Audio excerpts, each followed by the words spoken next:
मैं आज अकेला रैंडमली ओनली अलोन मैं अपने वीडियो में स्वागत करने जा रहा हूँ सभी लोगों का वेलकम और स्वागत छ हुनु पर्यो हैन। आज चाहिँ त्यस्तै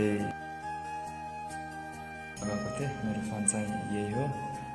क्यामेरा चेक गर्नु पर्यो भनेर क्यामेरा टेस्ट लाइक अबे जल्दी बोल, कल सुबह पनवेल निकलना है। अब जानु पर्यो। मलाई चाहिँ खासै बाटो चाहिँ थाहा भएन अनि त्यही भएर त्यस्तै हिँड्ने भनेर अब ब्याक साइडमा गएको चाहिँ न्यू रोड गेट हो गाइज। त्यही हो ब्याक साइडमा देखिकन आफै म चाहिँ फर्स्ट टाइम होइन केटिएममा विथ त्यही पनि मलाई अब अलिअलि त आउँछ भर्खरै भयो केटिएम आएको पनि त्यही भएर अब हल्का अब धरारासम्म त पुगियो। त्यही धराराको कारणले नै म चाहिँ बाटो हल्का रिभिजन भयो होइन। अब धरारा आयो धरारानिर अब डगुर्ने अब जाने धरारासम्म। And congrats to me guys, congrats to me. चाहिँ आज एकदम ह्याप्पी फुल्ली इन्जोयमेन्ट। एक्लै घुम्ने नि रमाइलो हुन्छ त्यही हो। एक्लै घुम्नु पऱ्यो। यसो मत देखो यार भाइजान कस्तो माथि भन्नु पऱ्यो। कस्तो हेर्न लाग्थेन अब त्यही हो।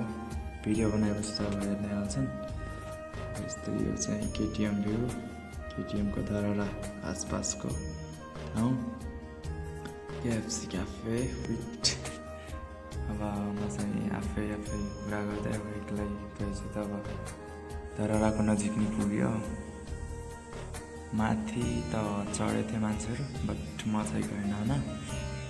मेरो त्यहाँ छिटो पुग्नु थियो, टाढो थियो नि टाढा लास्टै हिँडेर। अब गाडी नपाएपछि त अब हिँडेर जानु पऱ्यो। सबै गाडीहरू अब उतै जानु भएको थिएँ। अब म मात्रै उता जान्छु धरारातिर धराराको भ्यूहरू देखाउँछु। जान्छौँ अगाडिसम्म त्यसपछि के हुन्छ न जस्ट वाच फर इट हेर्दै गर्नु होला। गाडी कहाँ पाइन्छ बस भन्दै पनि अब कति किलोमिटर पनि हिँड्ने होला छु आज। अब त्यस्तै पऱ्यो भने हिँड्दैन पुगिदिन्छु। अब बस त मलाई थाहा भएन कहाँ मिल्छ त्यही पनि हिँड्नु पऱ्यो आफै जहाँसम्म भएको। जति बेलासम्म रोड सकिँदैन मेन रोड हाइवे त्यति बेलासम्म नै हिँड्ने हो। आज फुल्ली हिँडेर नै आज बिताउने हो। रेड चोलामा के छ अब लास्टमा एन्डिङमा पता चल्छ थाहा हुन्छ। कैसे लोग रहते हैं यार यहाँ पर। चलो तुमको पागल कुत्ते का गाड़ी उठा के ले जाएगा बता रहे हैं हम। बाटो काट्नु पर्यो भनेको त ट्राफिक पुलिसले भन्छन् अब त बाटो काट्न मिल्दैन भनेर अगाडि पो त जाऊ। त्यही भएर अब अगाडि हिँड्ने हो। अब सिधै उता प्यार उक्टिने अब लास्टै जानु पर्छ एकैछिनमा। त्यही भएर अब अगाडि हिँड्नेवाला छु। सुई यो चाहिँ साइडमा देखिरहेको यो चाहिँ न्यू फुटबल ग्राउन्ड बनिरहेको छ। लाइक अब वर्ल्ड कप खेल्नु पऱ्यो नि नेपालमा पनि त्यही भएर अब अहिले एकछिनमा भ्यू नेपालको पनि नेचुरल पनि एकदम भ्यू त दामी नै रहेछ के। पुरा एकदम अर्को कन्ट्रीमा गए जस्तै फिल भइरहेको थियो। यही हो फुटबल ग्राउन्ड भर्खर एकदम न्यू ब्रान्ड कन्डिसनमा भर्खर बनिरहेको थियो। त्यहाँ जेसिबीहरू लागिरहेछन् अनि काम गर्ने मान्छेहरू नै हुन्छन् त्यही भएर त्यहाँ बनिरहेको थियो। अगाडि जानु पऱ्यो। अब गाडी नि अझै नि भेट्दैन। अगाडि अब जहाँसम्म जान्छन् त्यहीँसम्म जानुपर्छ। पापा की परियों की हरकत देख सकते हो आप। ये देखो ये क्या है पापा की परियों की हरकत कैसे लोग रहने भन्नु पर्यो होइन। यहाँबाट नि अब यहाँ सरासर गइदिने ट्राफिक पराएर थिएनन्।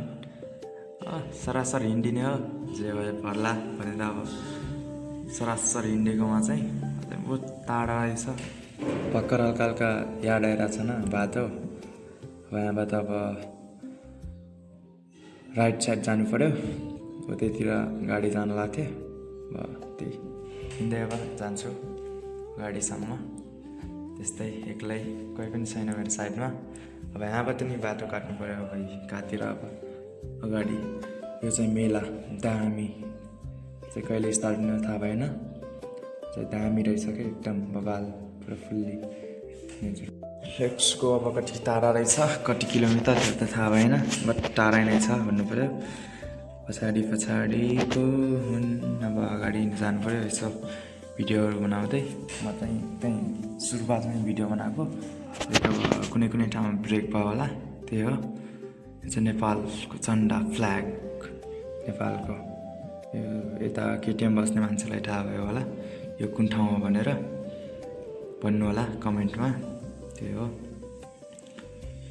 मलाई चाहिँ थाहा भएन त्यो कुन ठाउँ बस फाइनली गाइज भेट्यो बस त्यो बसमा जानु पऱ्यो अब त्यो बस नि अब छोडेर जान्छ के हुन्छ थाहा भएन लाजा हेर्दा हेर्दै नि छाडेर गयो मैं क्या करूँ